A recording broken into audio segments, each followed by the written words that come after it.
All right, y'all. We are back with another video, and here we go again. I definitely had to cover this one. This one right here is coming by Benny Johnson. He said that Trump announces he's chosen his vice president in shock live decision. So we all been, going over this. Who's Donald Trump's VP going to be? I did say Tucker Carlson, but don't look like Tucker Carlson is even in the race because we don't think Tucker Carlson even wants to be VP. He got so much other stuff going on. But the main name that I'm constantly hearing, like Benny say that he got proof that Donald Trump is picking Marco Rubio, and I'm like, I hope Donald Trump don't pick Marco Rubio because I'm hoping he at least go with Byron Donalds or Vivek Ramaswamy, at least Stefanik. I've been hearing some people say Tulsi Gabbard.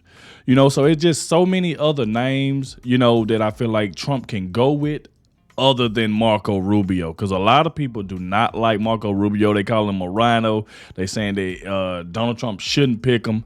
But we definitely finna go ahead and dive straight into this and see exactly what's going on, because we do know that Benny has a lot of inside conversation with some of Donald Trump's team. So it's some things that Benny know that we don't know.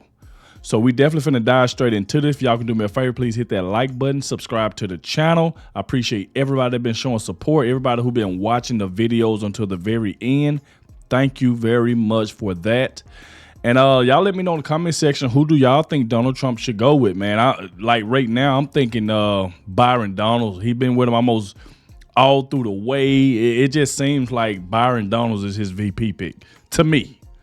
So we shall see. So like I said, without further ado, let's go ahead and dive straight into this, y'all. Let's go.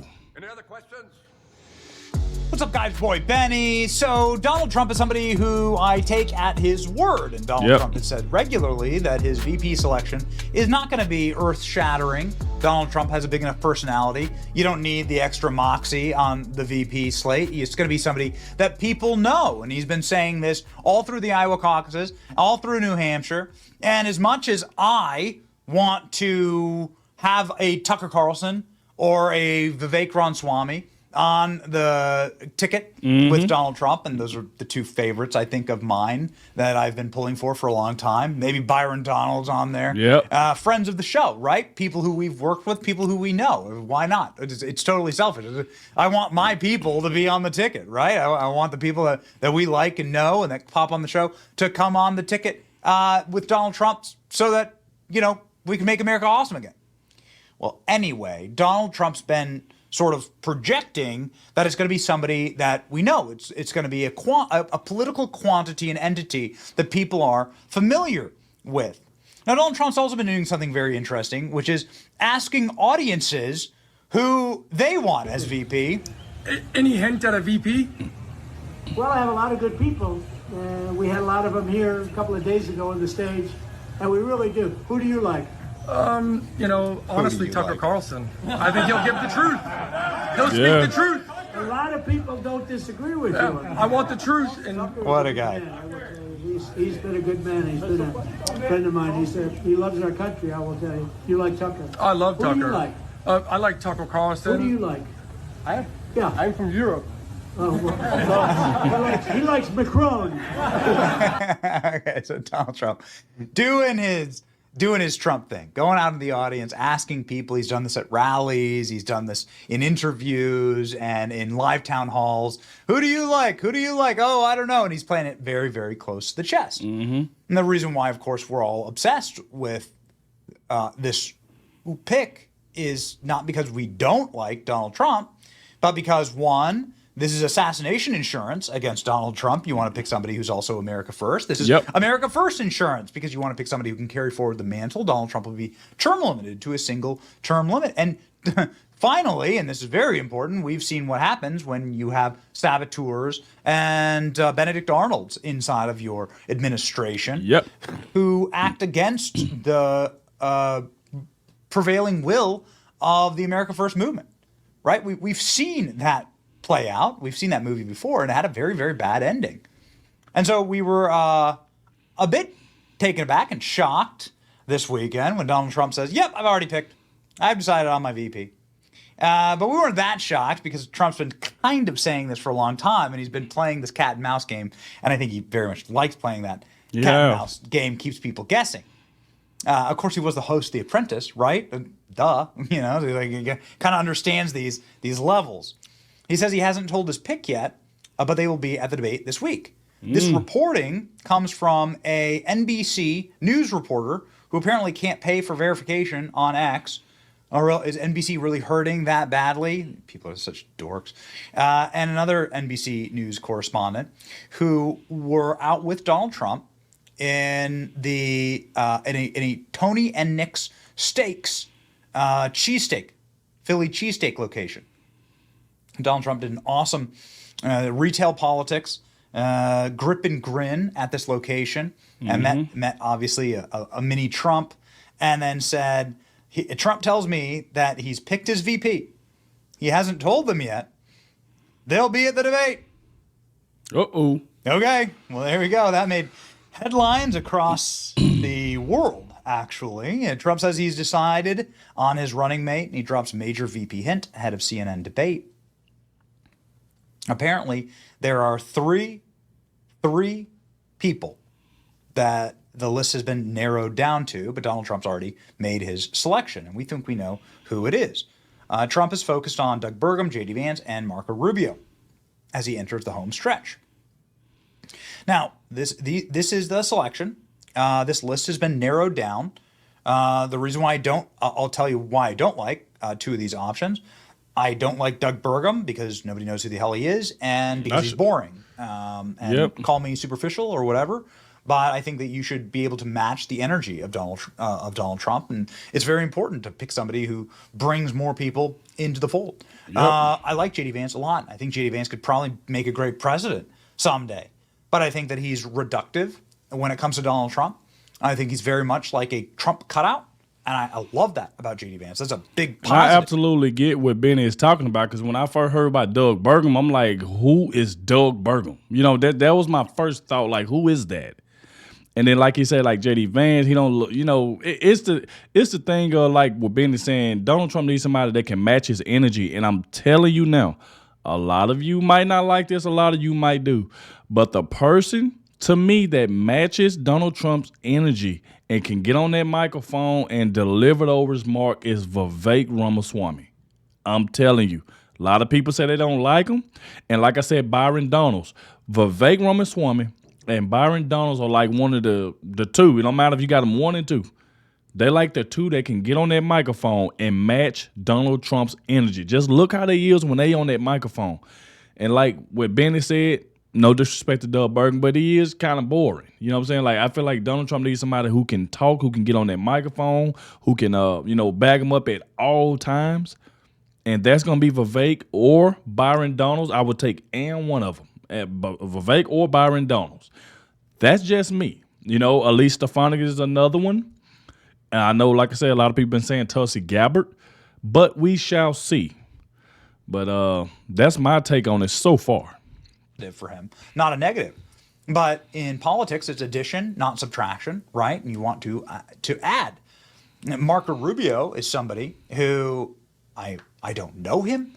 I don't get paid by his people. He's been on the show one time, all right? But Marco Rubio is somebody who poll after poll shows is additive. There's 70 million Latinos in America.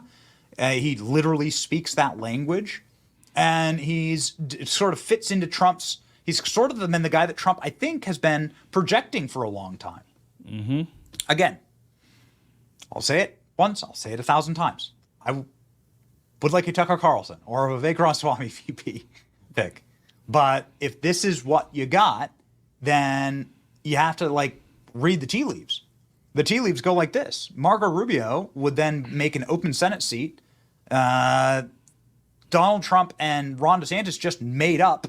Okay, they had a very bloody battle through the primaries and caucuses, and they just made up. How'd they make up? Well, Ron DeSantis will get to pick the Senate seat. He'll be able to pick the next senator from Florida. It'll go to the governor. Ron DeSantis could pick himself and put himself in that position. Yep. And then have that Senate seat for the rest of his life.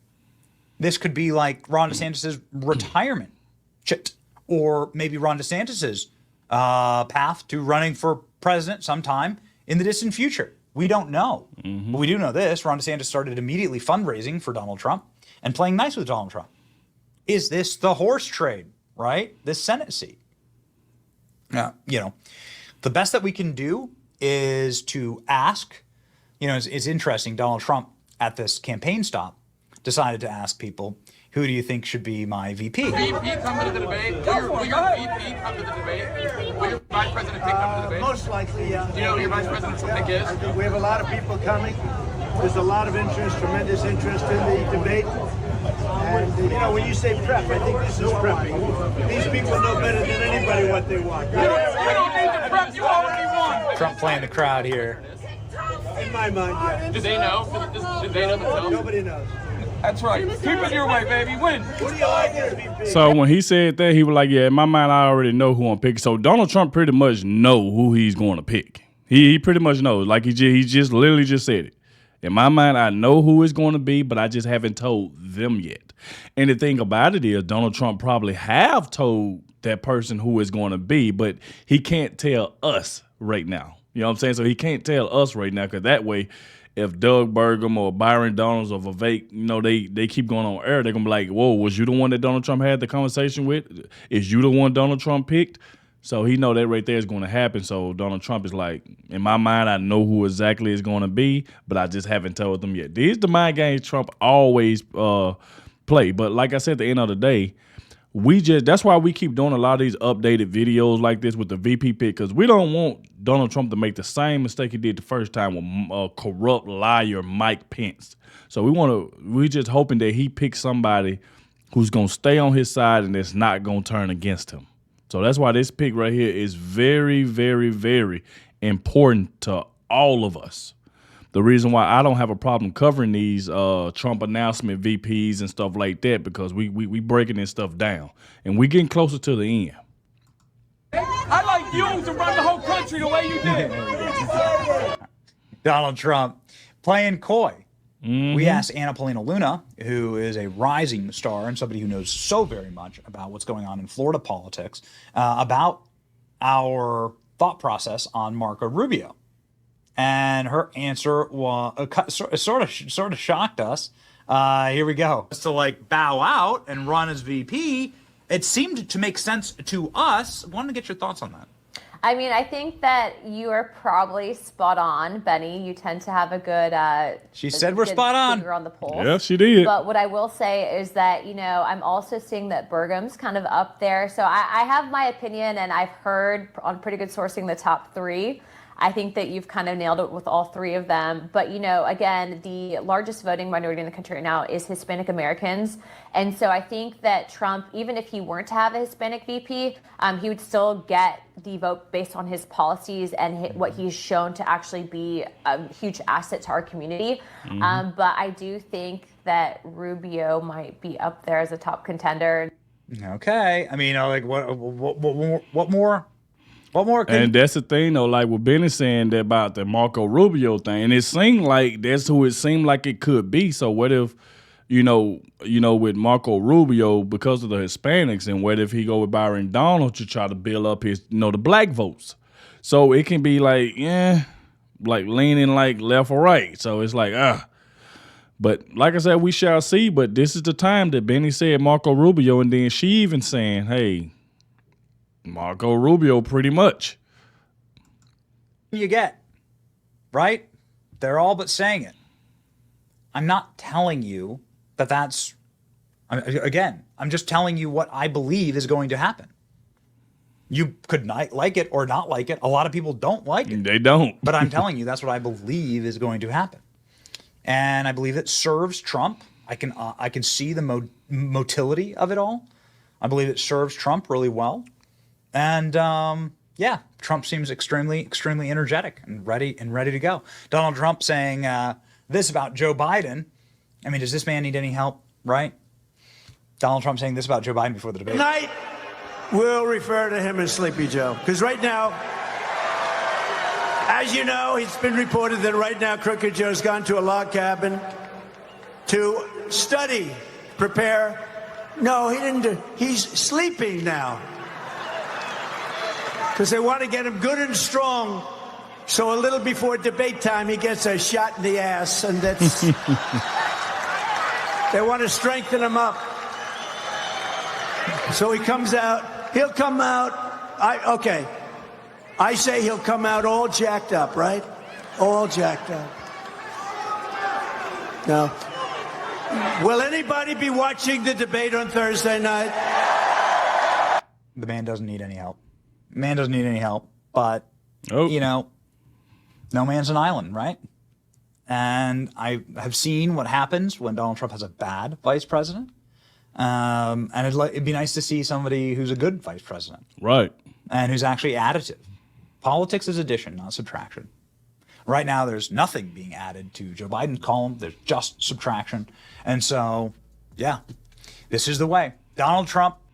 There we go right there, man. As y'all can hear from Benny. So it seems like, man, it could be Marco Rubio. Like Benny said, a lot of us don't like it, but I'm just hoping it's not. I'm hoping it's at least Vivek or Byron Donalds, at least at the most. I'm hoping that's who it is. And we shall see. I will keep y'all updated, keep the videos coming. I understand a lot of people going to be mad, you know, and stuff like that. But, hey, you know, it's the reality. And Benny, like I said before, he do know a lot of Donald Trump's people. He do talk to some of Donald Trump's people. Obviously, he talks to Don Jr. and Eric. Like, he talked to them both. So, Benny could know something. So, just keep that in mind. Like I said, thank you all for watching. Don't forget to hit that like button, subscribe to the channel, and I'll catch y'all in the next one.